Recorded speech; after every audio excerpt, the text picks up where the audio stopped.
जी बच्चों, अब हम आज नेक्स्ट कुछ क्वेश्चंस को डील करते हैं जो आपके करेक्ट फॉर्म ऑफ वर्ब था। आप ब्लैंक्स हम लिख रहे हैं और उसके साथ हम फिल कर रहे हैं कुछ अल्फाज को जो यहाँ पर लिखे हुए हैं, ठीक है जी। और correct form of the verb हमने चुननी है, चूज करनी है और वहां पर हमें लिखनी है। ये सबसे पहला हमारे पास सेंटेंस आ गया है कि शी इज नॉट स्लीपिंग, वो नहीं सो रही है, comma she dash the book.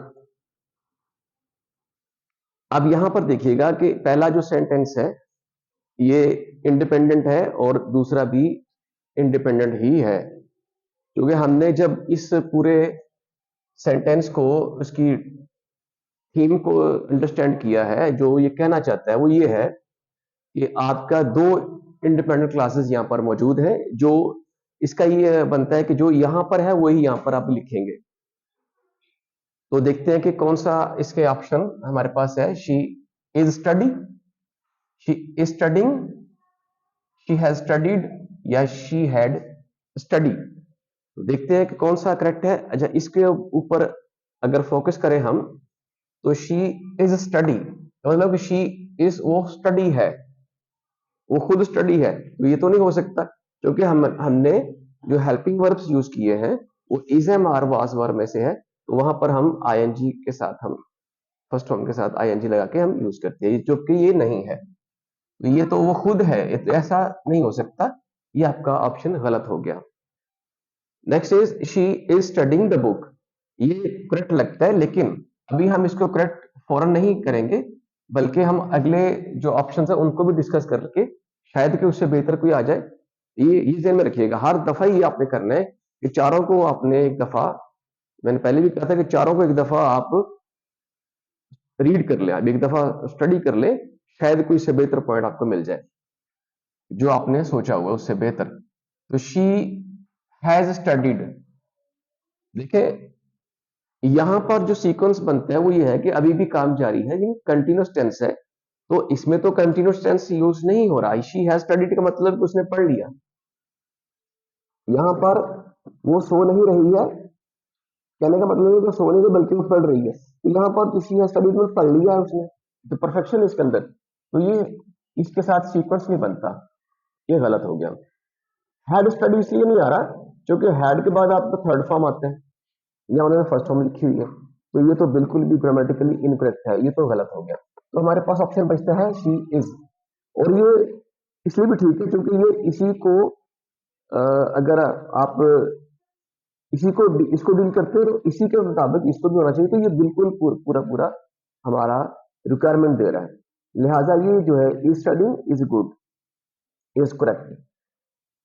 तो next is he dash his boy how to ride a bicycle. यानी अगर हम इसको अंडरस्टैंड करें क्या कहना चाहता है, वो ये कहना चाहता है कि वो टीचिंग है, ये टीच में सिखाना। तो वो सिखाता है अपने बेटे को कि किस तरह बाइसिकल चलाना है।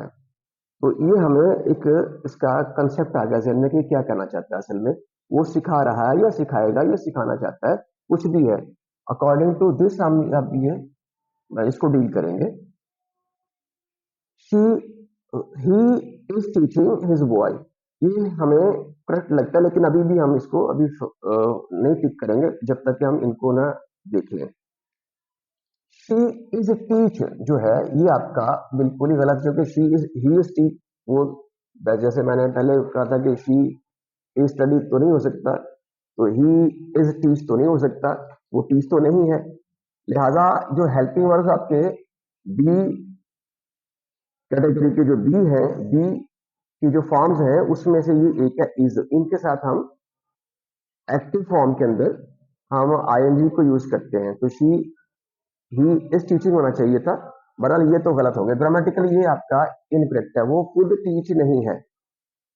अच्छा, डू नॉट टीच। अब देखिए ही डू नॉट, तो देखिएगा अगर आप ये कहते हैं कि इसको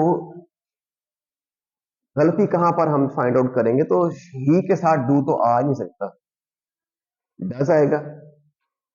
इसकी वैसी गलती हमें वाज़ेह नजर आ रही है कि ये डू जो है वो गलत लिखा हुआ, इनकरेक्ट है। He do not teach. वो नहीं सिखाता है how to ride a bicycle, के किस तरह साइकिल चलानी है, वो नहीं सिखाता। लेकिन गलत क्यों है? क्योंकि ही के साथ डज आना चाहिए था। अगर ये डज होता तो शायद हम इसको देख लेते इस सेंटेंस के अकॉर्डिंग कि ठीक है, तो ये आपका गलत हो गया। ही के साथ डू नहीं आना चाहिए, डज आना चाहिए था, क्योंकि नेगेटिव सेंटेंस है प्रेजेंट का, तो डज होता है अगर आप सिंगुलर, थर्ड पर्सन सिंगुलर आप यूज कर रहे हैं तो यहां पर डज आना चाहिए था। अच्छा, इसके बाद है he have taught. Have taught वैसे ही आप ये आउट ऑफ द वे है, ये आप हैव यूज ही के साथ नहीं कर सकते हो, क्योंकि थर्ड पर्सन सिंगुलर के साथ हम ही हैव यूज नहीं करते। यहां पर है, अगर ही हैज टॉट होता तो शायद हम कोई देख लेते इसमें कि क्या मामला है, कुछ कुछ हम सोचते इसके बारे में, लेकिन हम अब सोच के नहीं, इसके बारे में नहीं सोचेंगे, क्योंकि ये ही के साथ हैव नहीं आता है। हैज आता तो फिर ठीक था। अच्छा, बाकी हमारे पास बच गया है he is teaching his boy. ये बिल्कुल अकॉर्डिंग टू सेंस है। जुमले की जितनी भी हमने अगर इसका बैकग्राउंड देखें, जो भी इसके बारे में सोचे, तो सोच यही बनती है कि ये आपका वो सिखा रहा है, आपका ये दुरुस्त होना चाहिए, क्योंकि वो लड़के को सिखा रहा है अपने बेटे को कि बाइसिकल कैसे चलाना है, तो ये पूरी पूरी सेंस देता है। लिहाजा ये आपका करेक्ट ऑप्शन था। ये चीजें कुछ थी जो हमने डिस्कस की। बाकी हम इंशाल्लाह नेक्स्ट लेक्चर में देखेंगे। अभी इतना ही काफी था। Thank you. Allah Hafiz.